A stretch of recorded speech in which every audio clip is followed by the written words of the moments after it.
never fought for women to get jobs. Why? Please stop making this joke. This is for white women, not her specifically. All the white women who make this joke. There's a few reasons why it's messed up. One, it's not true. Most women have always worked. The only ones who didn't work were usually white privileged women.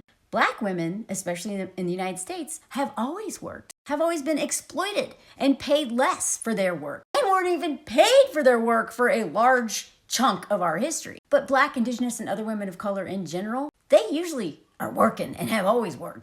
And white women have worked. Most white women work. I assumed that because I've been believing all this crap people told me, I assumed that my grandmas didn't work because they raised kids. Wrong. I don't know how, but they worked too. Now, did women have bank accounts and stuff and control over their money?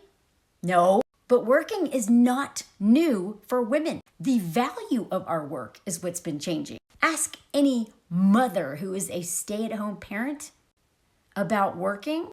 If you paid someone to do what she's doing, you'd have to pay 3 or 4 different employees and you'd be paying out over $100,000 a year for that kind of labor. So really, the joke that you kind of should be making is men. It should be about men not valuing women's work, not paying women what we deserve, and it should be about husbands of women who work. Because the main reason why most women are miserable right now is because they're married to men who expect 50-50 plus the second shift afterward.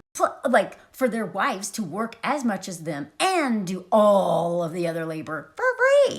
And that's not fair. So that's really what the joke should be about. But women working, that's nothing new. And white women especially need to stop saying this. Please stop saying this. I know a lot of us don't know our history, especially if you're educated in the United States, and that's intentional. If you've been saying it, stop, that's all.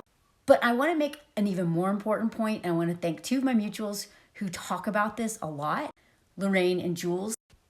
And this was my experience too. The only way I was able to get out of a violent relationship is because I was able to work, able to have my own money, a separate bank account. Working is what kept me from being stuck in a terrible relationship that could have ended my life. Jules talks about that a lot. And if you're not following her, you need to. Lorraine talks about this and how any woman, even if you are a stay-at-home parent, you should have your own side hustle gig, your own money somehow, because if you don't, you are putting yourself in an unbelievably vulnerable situation, because if that man screws you over, which he very likely will, you're stuck. Women have always worked, and we've worked harder than men. It's not about work, it's about money.